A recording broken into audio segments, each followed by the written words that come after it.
बहुत समय पहले की बात है, किसी गांव में एक आदमी रहता था। वह बहुत पापी था। उसने अपने जीवन में कभी भी पुण्य काम नहीं किया। उसने अपने पूरे जीवन में बस पाप ही पाप किया। उसका अंत समय आ गया और जब यमदूत उसके शरीर से प्राण निकाल रहे थे, तभी उसने किसी को हरामजादा कहकर गाली दिया। यमदूत उसके प्राण को लेकर यमलोक पहुंचे। वहां पर यमराज ने चित्रगुप्त से कहा कि इस मानव ने अपने पूरे जीवन में कितना पाप और पुण्य किया है, जल्दी बताओ। चित्रगुप्त ने यमराज से कहा कि प्रभु, यह मानव बहुत ही पापी है। इसने अपने पूरे जीवन में सिर्फ पाप ही पाप किया है, पुण्य तो कभी किया ही नहीं। लेकिन मरते समय इसने राम का नाम लिया है, यही एक पुण्य काम किया है। यमराज ने चित्रगुप्त से कहा कि एक राम नाम का क्या पुण्य इसे मिलना चाहिए। चित्रगुप्त ने कहा कि प्रभु, इसके बारे में तो मुझे पता ही नहीं है। तब यमराज, चित्रगुप्त और वह मरने वाला व्यक्ति तीनों भोलेनाथ के पास पहुंचे और बोले कि शिव शंकर, आप यह बताइए कि एक राम नाम का क्या पुण्य मिलना चाहिए। इस पर भगवान भोलेनाथ बोले कि हे यमराज, एक राम नाम का पुण्य क्या होना चाहिए, यह तो मुझे भी नहीं मालूम है। चलो ब्रह्मा जी पूछते हैं।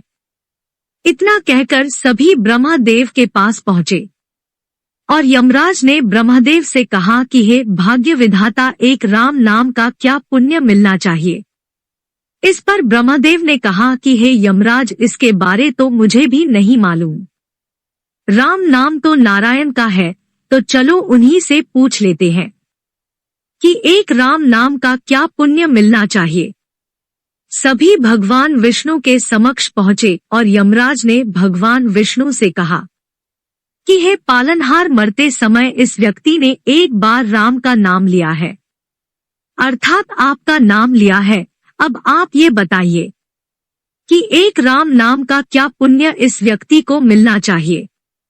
इसने अपने पूरे जीवन में सिर्फ पाप ही पाप किया है।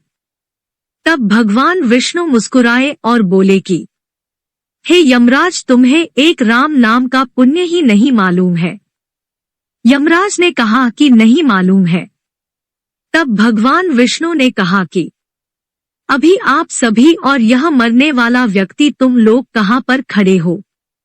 तब यमराज ने कहा कि आपके समक्ष वैकुंठ लोक में खड़े हैं। तब भगवान विष्णु ने कहा कि जिसने मेरा नाम मरते समय ले लिया, वह हमारे लोक अर्थात वैकुंठ लोक को प्राप्त हो जाता है। यही एक राम नाम का पुण्य है।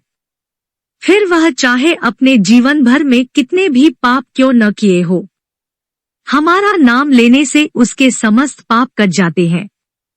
तब उस मृत व्यक्ति को एक राम नाम के पुण्य की वजह से उसे वैकुंठ लोक में भगवान विष्णु के चरणों में स्थान मिला। यदि आप ऐसे ही कहानियों को पसंद करते हैं तो कृपया आप मेरे YouTube चैनल कहानियां विद सीमा को सब्सक्राइब, लाइक एंड अपने दोस्तों के साथ शेयर करें। धन्यवाद।